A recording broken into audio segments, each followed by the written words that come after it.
বুকে আমি এক মুসাফির, বুনে যাই প্রতিদিন গুনাহের জাল। স্বপ্নেরা দল বেঁধে রাতে করে ভিড়, আসবে কি কাঙ্ক্ষিত সোনালি সকাল। দুনিয়ার বুকে আমি এক মুসাফির, বুনে যাই প্রতিদিন গুনাহের জাল। স্বপ্নেরা দল বেঁধে রাতে করে ভিড়, আসবে কি কাঙ্ক্ষিত সোনালি সকাল।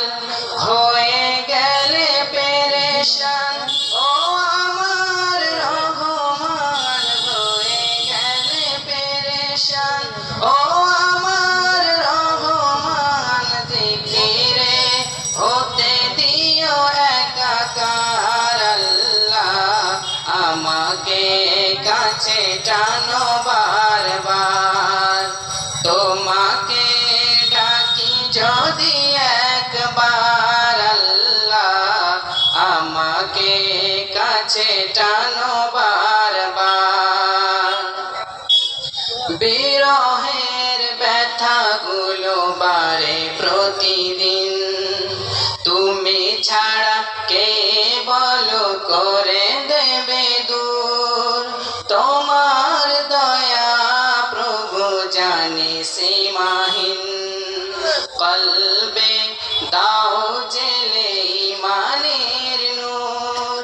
বিরহের ব্যথাগুলো বাড়ে প্রতিদিন, তুমি ছাড়া কে বলো করে দেবে দূর। তোমার দয়া প্রভু জানি সীমাহীন, কলবে দাও জেলে ইমানের নূর।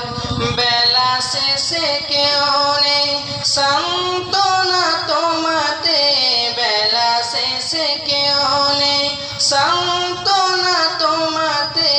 তুমি ছাড়া নেই কে ভয়ে আমার আল্লাহ, আমাকে কাছে টানো বারবার।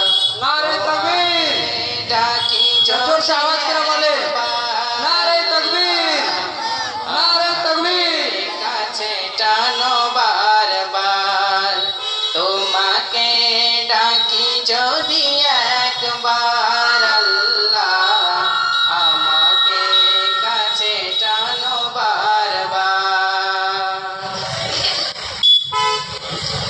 স্টেজের উপরে উপবিষ্ট আজকের জলসার সম্মানিত সভাপতি সাহেব এবং সামনে বসে থাকা সমবয়সী ভাই ও বন্ধুরা এবং বৃদ্ধ মুরব্বী বাবারা এবং পর্দার আড়াল থেকে শুননেওয়ালি আমার স্নেহের মা ও বোনেরা, সর্বপ্রথমে সেই মহান আল্লাহ তাআলার প্রশংসা করি, যিনি আজকে আপনাকে আমাকে এমন একটি গুনাহমুক্ত পরিবেশে বসার পরে কোরআন এবং হাদিস থেকে কিছু শোনার এবং শোনাবার তৌফিক দান করেছেন। তাই আমরা সকলে সে মহামনিবের শুকরিয়া আদায় করি, অন্তর থেকে হৃদয়ের আবেগ অনুভূতি উজাড় করে ঈমানের তেজতেজিয়ান হয়ে একই সুরে সমসুরে বলি আলহামদুলিল্লাহ। আরো জোরসে বলি আলহামদুলিল্লাহ। অতঃপর লক্ষ কোটি দুরূদ ও সালাম শান্তির ধারা অবতীর্ণ হোক আল্লাহর সর্বশেষ নবী, সর্বশেষ রাসূল নবী আহমদ নবী মুহাম্মদুর রাসূলুল্লাহ সাল্লাল্লাহু আলাইহি ওয়াসাল্লামের উপরে। আল্লাহুম্মা সাল্লি আলাইহি আল্লাহুম্মা বারিক আলাইহি। সম্মানিত শ্রোতা মণ্ডলী, আমি আপনাদের সামনে মহাগ্রন্থ আল কোরআনুল কারীম থেকে কয়েকটি আয়াতে কারিমা তিলাওয়াত করেছি। ইনশাআল্লাহ এই আয়াতগুলিকে সামনে রেখে আমি আমার বক্তব্য ইতি করব। আমা তৌফিক ইল্লা বিল্লাহ। আমি যে আয়াতে কারিমাগুলি তেলাওয়াত করেছি, এই আয়াতগুলির মধ্যে আল্লাহ সুবহানাহু ওয়া তাআলা মুমিনদের 12টি বৈশিষ্ট্য, 12টি গুণ বর্ণনা করেছেন।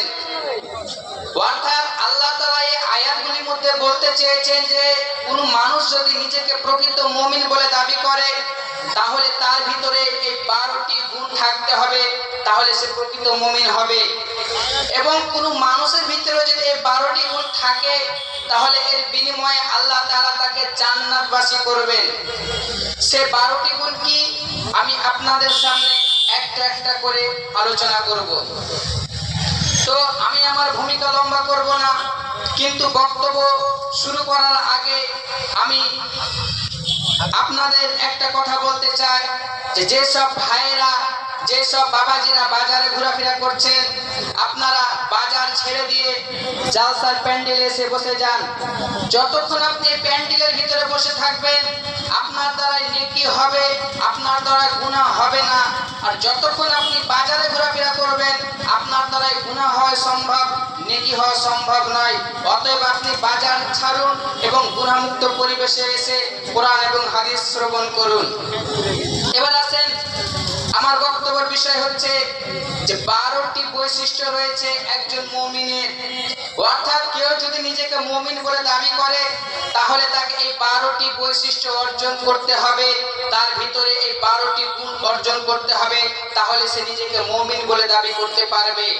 সে 12টি গুণ কি, এবার একটা একটা করে আমি আপনাকে তুলে ধরছি। আল্লাহ তাআলা কোরআনে বলছেন, বিসমিল্লাহির রহমানির রহিম, ওয়াইবাদুর রহমান।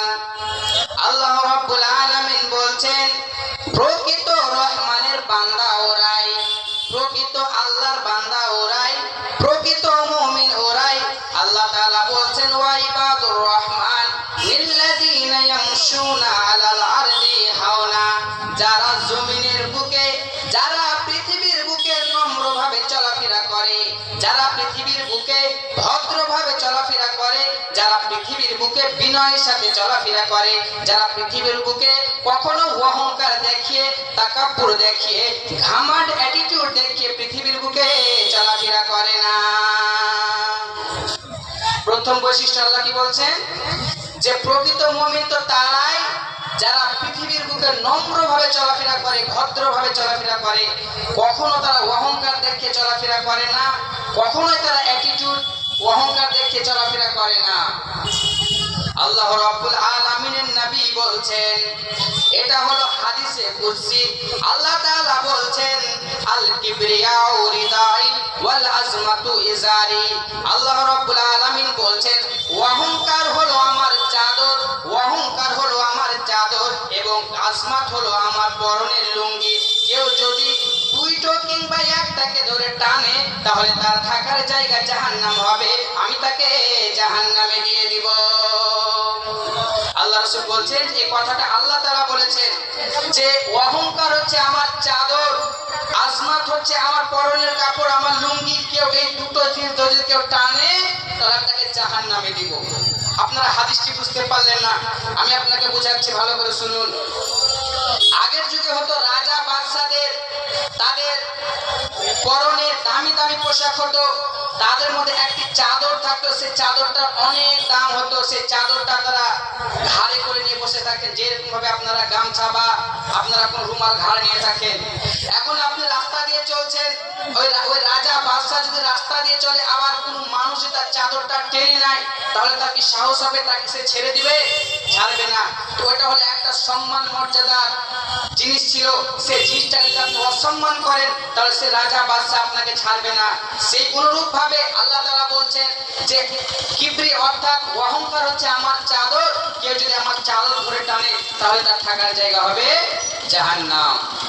এরপরে আল্লাহ রাসূল বলছেন আরেকটি হাদিস শুনেন। হাদিসটি বর্ণনা করছেন হযরতে আবু হুরায়রা। তিনি বলছেন, আল্লাহ রাব্বুল আলামিনের নবী বলেছেন, লা ইয়াদখুলুল জান্নাতা, কোন মানুষ জান্নাতে প্রবেশ করবে না, কোন মানুষ জান্নাতে যাবে না, কোন মানুষ জান্নাতে প্রবেশ করবে না যার অন্তরে যাররা পরিমাণ, বিন্দু পরিমাণ অহংকার থাকবে, সে কখনো